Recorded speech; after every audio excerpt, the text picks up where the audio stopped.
Well, it's Phil the Ward back here, my trusty steed, OBvanKenOB. This is episode 2 of Wainwright Bivvy bagging. I loved it last week. Made some huge, silly errors. Not going to make those this week. I'm extending the format a bit this week. I'm going to do not just one, I'm going to do a series. And we're starting with a biggie, Helvellyn. Let's get going.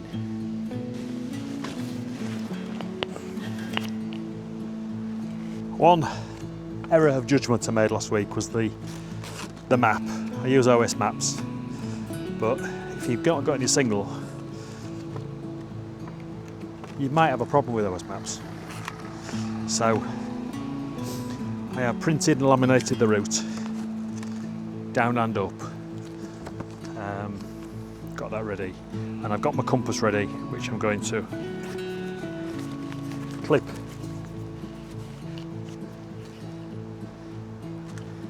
into my waist and store in my pocket. I've got my keys, so let's get going. Not taking chances. I've got a warm top on, and I've also put a hat on because I know the wind's going to be blowing my hair all over the place. But actually in the shade, you know, it's quite chilly. Yeah, so this is the 4th time I've done Helvellyn. The first time I did it was an absolutely magical experience. Came up here with my wife just after we met, and we camped at Gillside campsite. And in the middle of the night, I opened the tent and looked out, and there above us was the Milky Way. Oh, absolutely spellbound. We laid there for a good hour just staring in complete disbelief. It would be nice to think I was going to get some star shots tonight, but I don't think we are. I think there's very, very little chance of that. However, conditions apart from that are good because I don't think there's much moon tonight, and it should be quite dark. So I don't know, it's in the hands of the gods, isn't it? The second time I did it wasn't much longer after that, and my daughter Kerry and my daughter Hannah were quite young. Hiya. Hiya. But they did really well. We got over Striding Edge, got onto the top. We were quite late going up. I think we were the last people up. In fact, there was a ranger coming round, and he said that to us. And then we raced down Swirl Edge and just got to the pub in time to get some food, which was pretty good. And the third time, I actually took a group of people up. The gym that I went to at the time, we're doing some quite big walks. We'd done the Yorkshire Three Peaks, and they said, oh, we really enjoyed the Yorkshire Three Peaks, shall we do some more? And I suggested that we did Helvellyn, and somehow or other I got roped into being the lead. I won't say I was the organiser, but certainly was the one who was telling people where to go. And as it happened on the day, I was the only person that knew where to go. So yeah, we did it, and it wasn't nice. It was rain, not too cold, but very wet conditions. My colleagues really didn't enjoy going over Striding Edge for the first time in wet conditions, and even worse coming down Swirl. It was really raining then. Wasn't nice, but we did it. So that was number 3. Change to the hydration this week. I'm using a bladder in my backpack. Mainly because I've got space in there. But those hydro packs have an awful flavour to them, and people have commented to me that. Now, if I'm packing my backpack before, usually, and I need to take water, the water's the first thing that goes in to your backpack. So it's left for a few days. And it's not nice, that flavour, but there you go. I've also got some in Ninja toed socks. I've been using toed socks on a few of my walks, and I like the support they give. Today I've stuck a pair of sealskin socks over the top of them, so I've got, you know, big guns really. I am anticipating they're going to get wet, so yeah, that's the reason why. I was going to get some gaiters in the little Cam shop. Now I saw lots of good things in there, some really good prices on lots of the kit they were selling. Good range as well. But, yeah, there is a but. The gaiters were Rab ones, and as such they were 40 quid. I'm not paying that for gaiters. I know I can get cheaper than that. I can probably even get cheaper Rab than that. So I'll be missing those. There are a couple of other things I saw though, which I might be picking up on the way back down.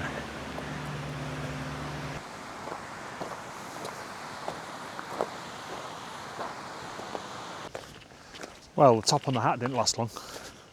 Just gonna have to cope with the Flyaway hair. It's that sun's particularly hot. Yeah, I remember this bit. Really, I mean the whole thing's difficult going up to Helvellyn, but this first bit is particularly steep. So you just slow down, don't you, and take your time. What a beautiful place to be. Can you see that in the... So that's the route up I'm going. And that's what I'm looking down at already. All's looking swell.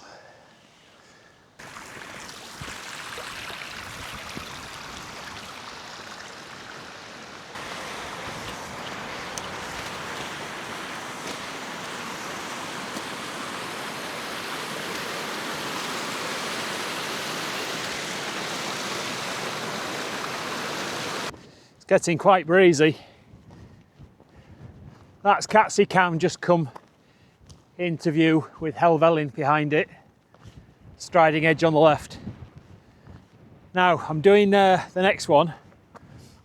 I'm just going to go up this side here because I'm not sure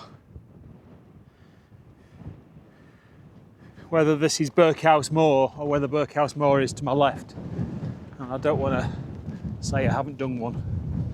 I'm fairly certain that this isn't it because I know that Birkhouse Moor you can see Lanty's Tarn, and yeah, that's not, I won't be able to see Lanty's Tarn from there, so I'm not doing that when I'm going up here. Damn, now I've got here, don't know if you can see, there's a cairn up there, and that's clearly higher than where we are now. I'm gonna have to go back for it.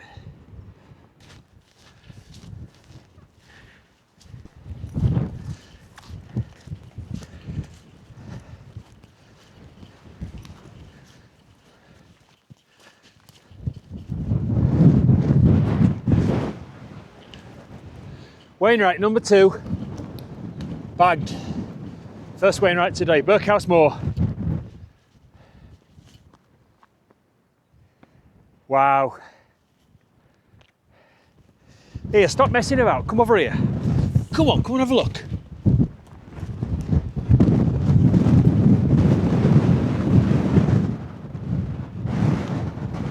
That's Helvellyn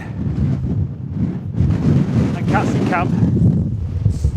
It's a bit breezy. There, tomorrow's peaks. What a fantastic view. And I'm not hanging round, it's too windy. I have a bit of a problem. Just probably seen 6 people coming down when I haven't seen anybody going up. And 2 of them had just come down from Helvellyn, and they said, "You're not going up there, are you?" And I said, "Yeah, of course." They said, well, it was blowing us off his feet. So we actually just touched the trig point and then came straight down. It's a bit worrying, isn't it? Now, I have got a second plan, which I think I'm going to have to follow. Yeah, I'll fill you in when I get there. Well, since I last spoke, I've doubled my human count. I've just seen another 7 people altogether. 2 of them looked like they were quite proficient hikers, and they said, "You're not going up there, are you?" And I said, "No." I said, "Oh, it's a bit late and it's ever so windy." So yeah, it's just back it up. I think I've made a decision already. I can see a couple of people on Striding Edge, right on the very top. It must be ever so windy. And I can even see, or I did earlier, saw a couple of, I can see someone on right on the top of Helvellyn. Oh, it must be, I'm expecting to see them come flying off any minute now. I don't know if you can hear the wind, I'm hoping the wind cancelling is working quite well. I'm just heading along the path up to Red Tarn.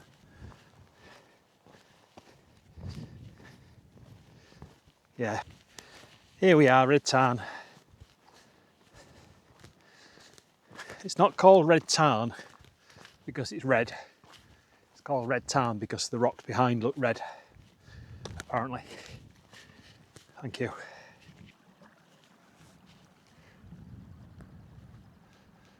Well, I've had to come all the way around to here. This isn't perfect, but it's about as close as I'm going to get. I reckon I've got maybe a flat there. Lovely little passing stream. And it's funny that certain places it got really windy. I don't know whether that was the wind gusting, but yeah. Anyway, we're here.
Well, that was certainly interesting.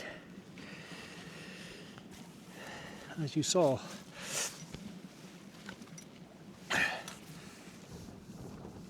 I mean, camping at Red Tarn sounds like a good idea, doesn't it? And of course, many people, you know, of Helvellyn or camp at Red Tarn. Great. But you're in a bowl, and if it's being wet, then all that water's running down, so it's going to be really boggy, which it is. And when you do find a bit, and there aren't many places like this bit, where it's just about possible to get some pegs in, the ground's very rocky. I really struggle to get the pegs in. I have managed to find some big stones and I've put those around and hold it down. I'm going to have to do a really careful check on it later. I've not been able to properly tension the inner in the way that you're meant to. I mean, this string here is meant to be stretched out fully, but I won't be doing any of that. I am just, undo your laces first, Philip. I'm just going to get set up.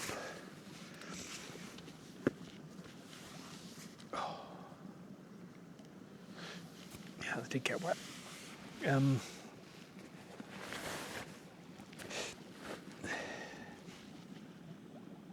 And get zipped up. What time are we on? 20 to 8. I need a drink. I'll bring you back later when I've got set up.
That's 10 mile an hour gusts. It's going from 0 to 10 miles an hour. Yeah.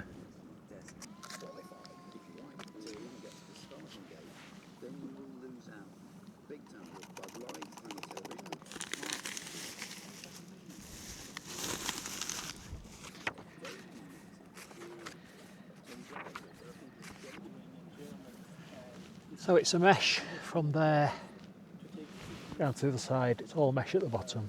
There is a vent, which I haven't opened. I've got the top, the double zips, so I've got the top part of the zips done. There is a hook there, but no other hook, so I've just fastened that onto one of the clips. Obviously I'll be able to shut the door. Got myself a coffee. I'm using the Nescafe 2-in-1s.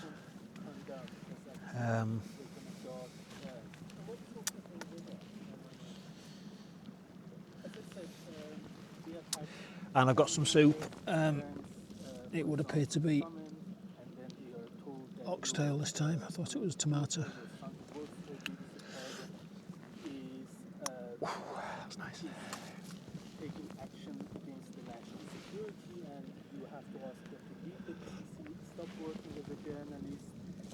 I've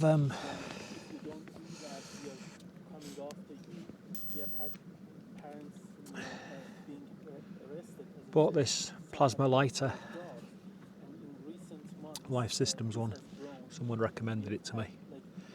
Giving that a go. It lit that fine, but it, you know, my flint would have lit it fine at this time. So I don't know.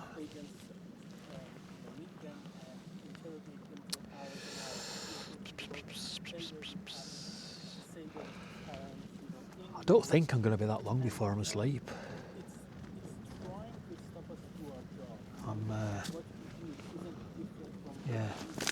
I'm going to get up quite early.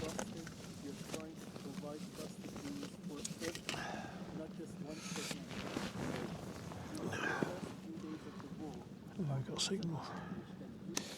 So I'm trying another one of these meals. This is the Expedition Foods sweet and sour chicken with rice.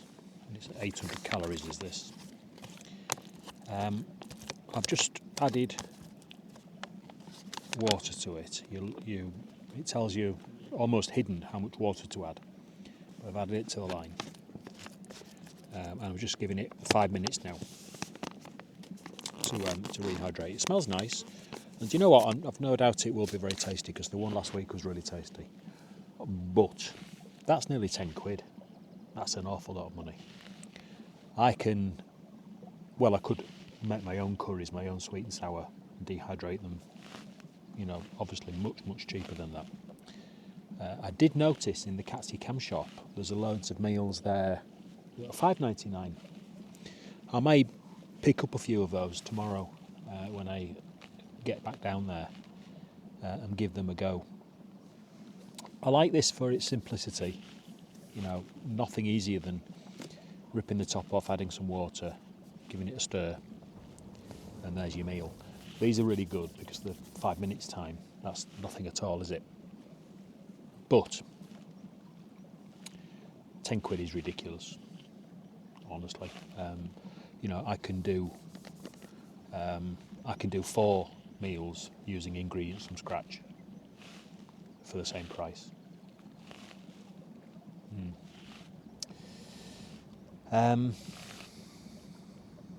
Right, let's give it a go.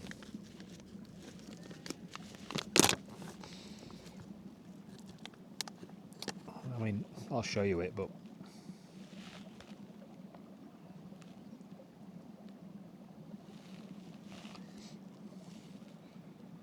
it doesn't look very appealing. It looks very mushed up. I can see big chunks of pepper and other vegetables in there, but it is very mushed up.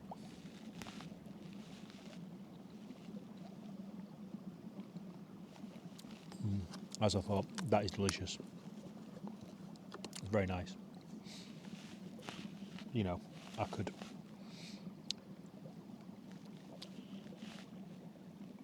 piece of frozen chicken or frozen beef or frozen turkey in my backpack. By the time you get up here, it's defrosted. Cut it into strips, bang it into a frying pan. Get one of the little packets of sauces that are like £1, or you can get them even cheaper than that. And a pack of rice, you know, so for 2 or 3 quid, you can easily. I'll have to think.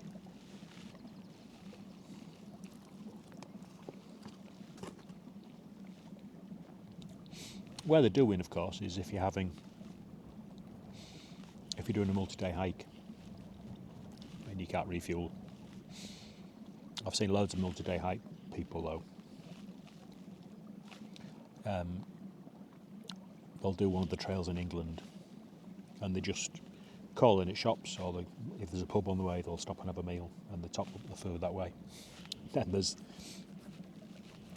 Liam Carl, Good Bloke Outdoors. Amazing. The stuff that he eats that we'd all sort of say is rubbish, but he bangs it up and he collects a load of like stuff that, you know, you wouldn't encourage your kids to eat. And he has fish and chips, and, you know, well, it works for him, you know.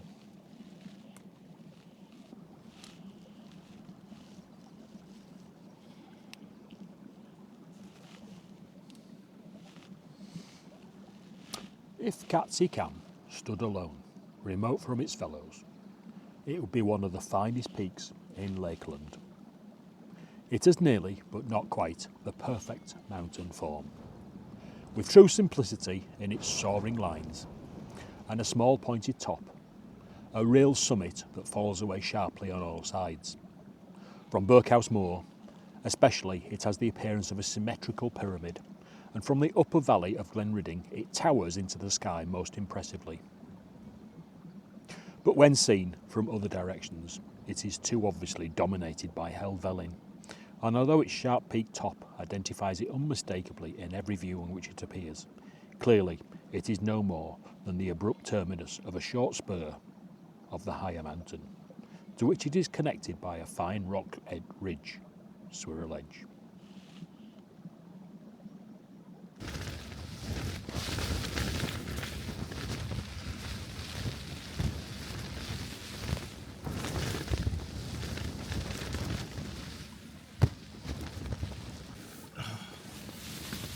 "3:20, just been woken up by a huge gust, and as I was drifting back off to sleep, I heard a pot blow in my vestibule, rattling, and when I looked, the door had come open, and everything in my vestibule was soaked. Luckily there's nothing in there that will be okay, but it won't be okay. Anyway, I'm going back to sleep. Right, all packed up, everything's in my bag. It's put the rain cover on it. I've got my rain stuff on, and I've got this excellent pair of gloves which I'll talk to you about probably when I get back to the van. Just checking I've not left nothing in the tent, and of course, as always, I've left the light hanging. It's not always left up there. It's grim out there. That's the only way to describe it. Rain's beating down. It's going to be a struggle getting the tent down. How much of that I'm going to be able to film, I don't know. I'll do my best. What I do after that, I don't know either. I'll tell you now, just in case. I think climbing up to Helvellyn and going along the ridge to do the mountains up there is a no-go. I think it won't be safe. Whether I do Catsy Cam is a decision I will make. I might do it. I'm all packed up. That was quite challenging. I've got my anemometer, and it's showing 25 mile an hour gusts. Weirdly, it just drops to nothing then.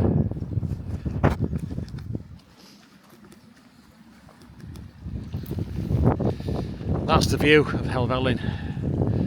So the cloud is meant to be 1900 feet. Catsy Cam's up there, and I don't think I'm going to do it. Gutted really, but there you go. Got to stay safe. I'll talk to you when I can. No, that's not safe. I had to go at Catsy Cam. I got to the ridge, and as soon as I stepped onto the ridge I was hit by a gust that just about knocked me off my feet. Now I'd have said knocking you off your feet, that's 40 miles an hour. I got my anemometer out, recording 35 miles an hour. It's not safe, my glasses are steaming up, I'm slipping because we've had a lot of rain, the ground is absolutely sodden.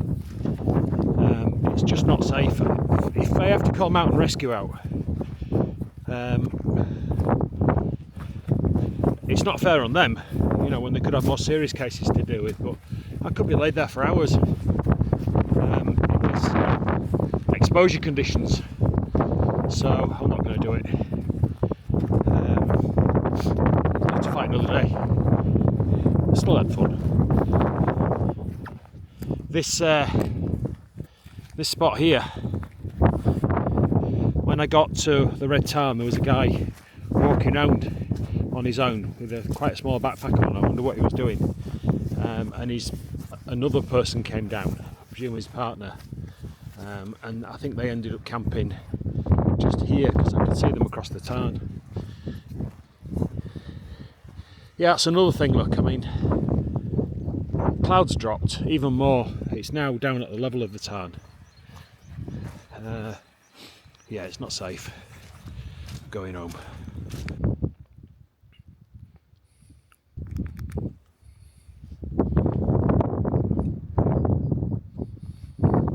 Just getting below the clag line now. Got about a kilometre to go back to the car. It's hard work. It's been raining probably solidly since 3 o'clock.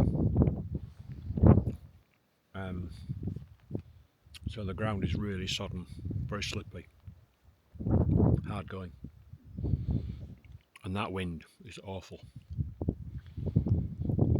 We've just dipped out of it here.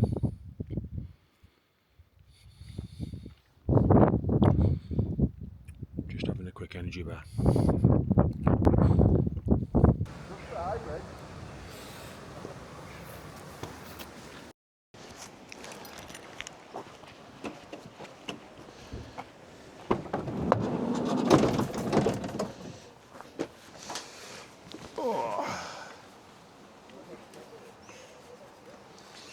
That was really hard.